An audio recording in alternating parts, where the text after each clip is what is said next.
Boa tarde. O tema do meu artigo é a concorrência de planta na caatinga. Pode ser explicada pelo processo de facilitação, estudo de caso com duas espécies de fabácea. Minha equipe é composta por mim, Raquel, Antônio Coelho e Vitória Nogueira. Professora Maria Amanda Menezes. Agora eu vou dar início à introdução. Bom, forma de medir a ocorrência de competição e facilitação. São a diferença em crescimento e altura, produção de biomassa e área foliar. A espécie facilitada, ela apresenta maior crescimento na presença da facilitadora, se comparando com seu crescimento isoladamente. Próximo tópico é os efeitos da relação de facilitação.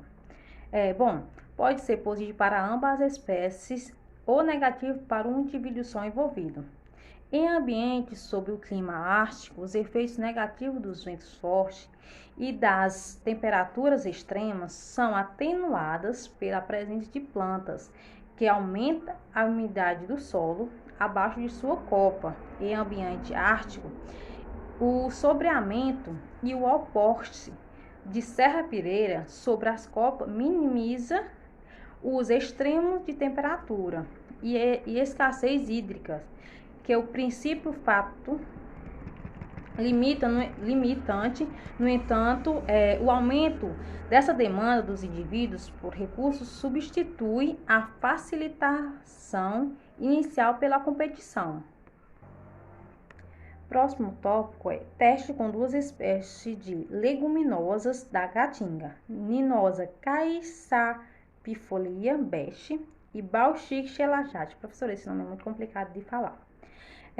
Para avaliar qual das espécies é facilitada e qual é a facilitadora, consideramos que eles fizeram primeira parte para descobrir qual seria quem, que a espécie facilitada apresente altura, biomassa e área foliar superior à espécie facilitadora. E segundo ponto que eles destacam é que a espécie facilitada apresenta competição intraespecífica baixa.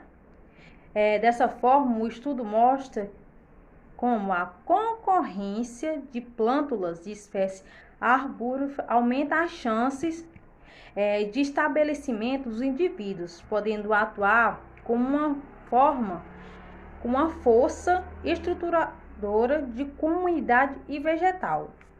O estudo mostra como a concorrência de plântulas de espécies arbóreas aumenta as chances de estabelecimento dos indivíduos, podendo atuar como uma força estruturadora de comunidade e vegetal. Bem, continuando o seminário, eu vou falar sobre a parte de materiais e métodos utilizados no artigo. Inicialmente vou falar aqui sobre os materiais que foram utilizados, que foram a amostra, que são as espécies alvos, constituídas de duas, que é a Baunilha estrelanta e a Mimosa caesalpinifolia. Também foi utilizado bandeja de isopor e solo, que foi retirado do lugar onde ocorre naturalmente a germinação dessas espécies. Também foi utilizado no final um medidor de área foliar. Ambas as espécies foram retiradas de uma região da Caatinga, que é um bioma típico do semiárido brasileiro, mais especificamente da Reserva Natural Serra das Almas, que é mantida pelo Fundo de Conservação da Caatinga e inicialmente tinha por objetivo preservar a carnaúba. Entre outros detalhes desse parque de preservação, ele é reconhecido pela Unesco como posto avançado de preservação da biosfera da Caatinga. A sua localização se encontra de 290 a 750 metros de altitude. O clima predominante é tropical quente e semiárido brando, principalmente devido à altitude dele. A vegetação é a caatinga arbórea, a mata seca e o carrasco. Para se ter noção da importância desse parque, ele evita anualmente a emissão de 710-235 toneladas de emissão de CO2. Vamos falar sobre as espécies-alvo, que a primeira é a Baunilha cheilantha, que ela é bastante conhecida como mororó ou pata de vaca. É uma espécie muito conhecida pelo uso na medicina tradicional, principalmente pelos seus efeitos antifúngicos, antibacterianos, antianalgésico e anti-inflamatórios. Ela é uma planta que tem de hábito ser arbustivo. O seu polinizador normalmente costuma ser morcegos e normalmente ela costuma florir em fevereiro. A outra planta, a Mimosa cisalpinifolia, também é conhecida popularmente como sabiá ou sanção do campo. Ela é utilizada principalmente na recuperação de mata degradada, bem como ela também é utilizada às vezes durante escassez hídrica para a alimentação dos animais. Ela pode virar a ter 8 metros de altitude e costuma ter diâmetro entre 20 a 30 centímetros. Ela ocorre normalmente em terrenos de solo profundo e a sua floração ocorre entre novembro e março. Ambas as espécies são leguminosas da família das febáceas. As sementes foram retiradas, como já dito, do Parque Serra das Almas. As condições em que elas se encontravam eram de temperatura média de 31 graus, variando a 31 a máxima e a mínima de 24,3. A umidade em qual ela se encontrava era de 91%, com variação até 70%. Ambas as sementes foram colocadas em bandejas de isopor com solo retiradas do lugar onde elas ocorrem naturalmente. Depois de 3 semanas de germinação, foi retirada a plântula de cada uma delas, que é a muda, e transportada para vasos circulares, também com terra, do local onde elas costumam ocorrer, com a finalidade de observar que tipo de interação existe entre ambas, tanto interespecífica como interespecífica. Também com o objetivo de observar o desenvolvimento, a alocação de biomassa, a absorção de nutrientes e o crescimento de ambas. Para isso foi feito um delineamento experimental com esquema fatoral de 2:5, ou seja, 5 proporções para cada uma das espécies. Para a coleta de dados, levou-se em questão colher dados sobre 3 quesitos mais importantes, que é a alocação de biomassa, a expansão foliar e a absorção de nutrientes. Para a alocação de biomassa, primeiramente foi retirado o sistema radicular da planta e lavado para evitar a perda das raízes. Depois disso, a folha, o caule e as raízes foram desidratados a uma temperatura de 65 graus por 48 horas e posterior foram pesados para se obter o resultado da biomassa. Para calcular a expansão foliar, foi utilizado um medidor de área foliar, o LICO, como este mostrado no slide do lado direito. Para colher resultados sobre a absorção de nutrientes, foi ofertado solo com os mesmos nutrientes para ambas as plantas e, posterior a isso, foi analisado quanto cada uma delas absorveu durante o período citado. Para analisar os dados, foi utilizado a ANOVA, que é a análise de variância de 2 fatores, para testar a interação entre a espécie, que é o fator 1, e a proporção de indivíduos, que é o fator 2. Para comprovar essa interação, foi realizado o teste de interação por meio do teste Tuckle. E para testar o desenvolvimento das espécies sem a interferência da proporção de indivíduos, foi utilizado o teste Dunnett. Os resultados das discussões. Bom, na primeira tabela, a gente está vendo os resultados do crescimento das espécies em isolamento, competição e facilitação. A tabela 1 é o crescimento e alocação de biomassa dos indivíduos, do controle e de tratamentos de proporção de indivíduos de mimosa e de baurrhínia. Mimosa pela letra M e baurrhínia pela letra B, estão representados. Nós podemos perceber nessa tabela que os valores de altura, área foliar, biomassa caulinar e biomassa radicular na mimosa foram menores quando elas tiveram um crescimento isolado. Mas nos indivíduos de baurrhínia, no crescimento isolados, eles apresentaram o maior desenvolvimento, tanto na altura quanto na área foliar, na biomassa caulinar, radicular e foliar. Eles obtiveram mais sucesso quando eles foram comparados com os indivíduos que cresceram na presença de vizinhos, certo? Podemos observar aqui na tabela, nessa primeira parte, que é a parte da mimosa, no controle para o último tratamento, que são 5 mimosas para crescendo juntos e nenhuma balrinha, não houve uma diferença tão significativa. Mas, quando nós vamos perceber aqui na parte da balrinha, o controle começou com 78,83 centímetros de altura. E quando elas começaram a crescer juntas, no caso aqui no último tratamento, onde tiveram 5 balrinhas crescendo juntas, esse número diminuiu para 29,97. Então, houve a diferença significativa no crescimento da balrinha, mas já da mimosa não houve essa diferença significativa.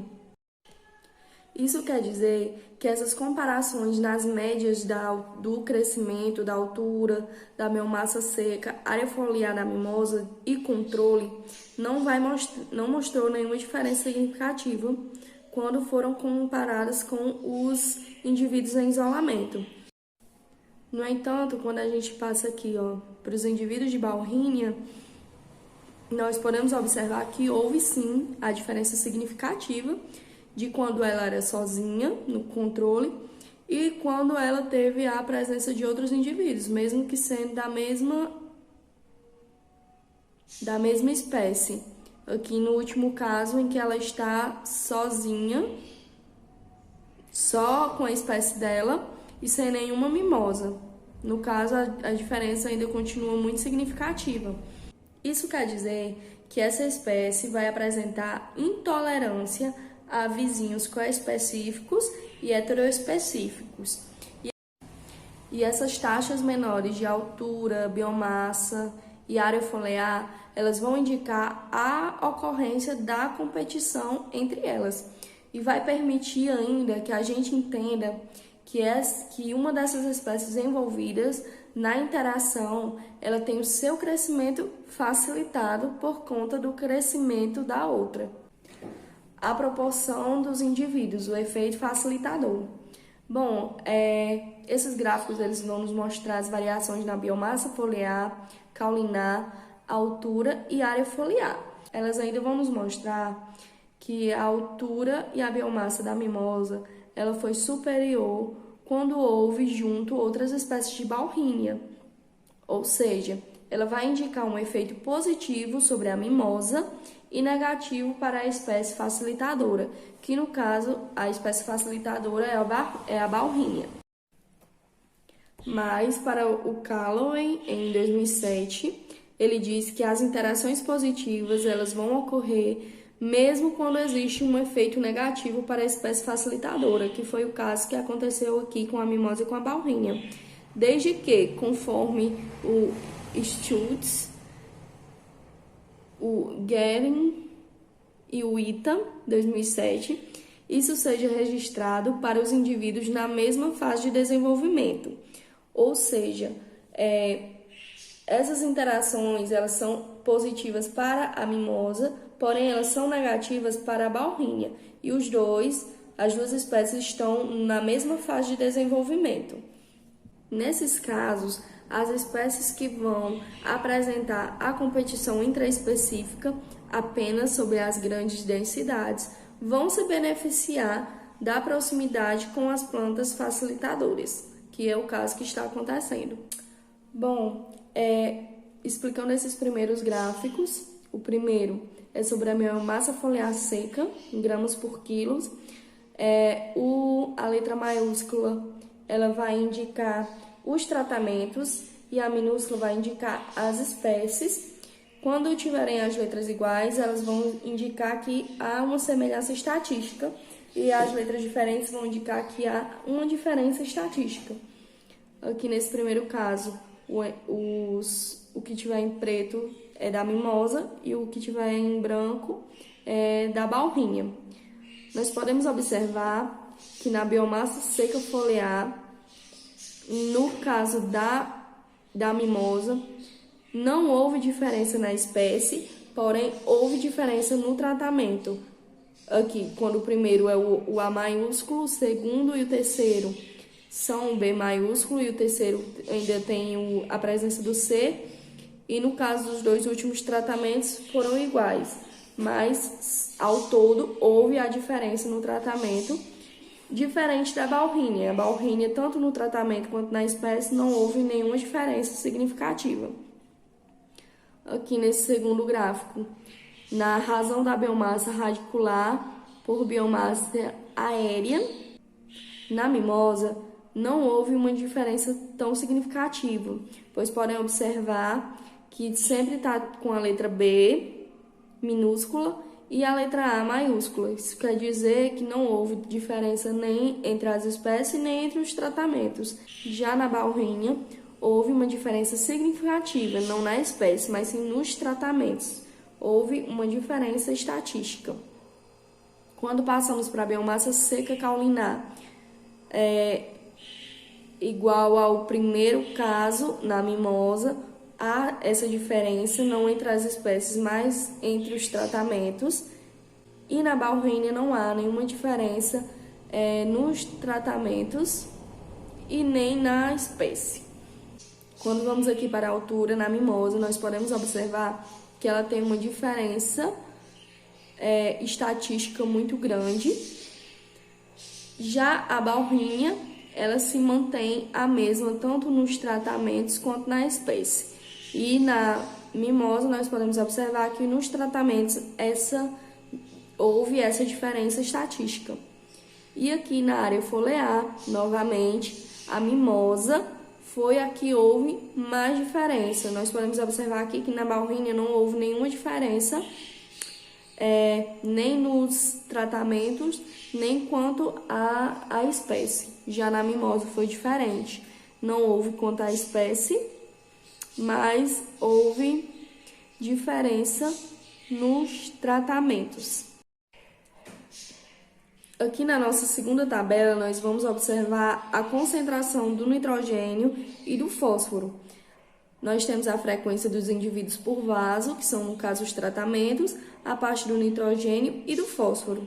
Nós podemos observar que o nitrogênio ele não teve nenhuma diferença significativa, pois tem aqui o NSzinho, que ele já nos indica isso, que não há uma diferença significativa.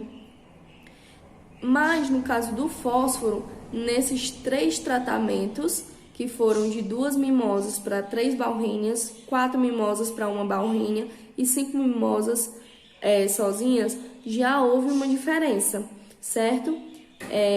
Essas análises do solo realizadas nas amostras obtidas em cada uma dos 5 tratamentos na frequência, elas não vão revelar nenhuma diferença significativa na disponibilidade do nitrogênio para o crescimento.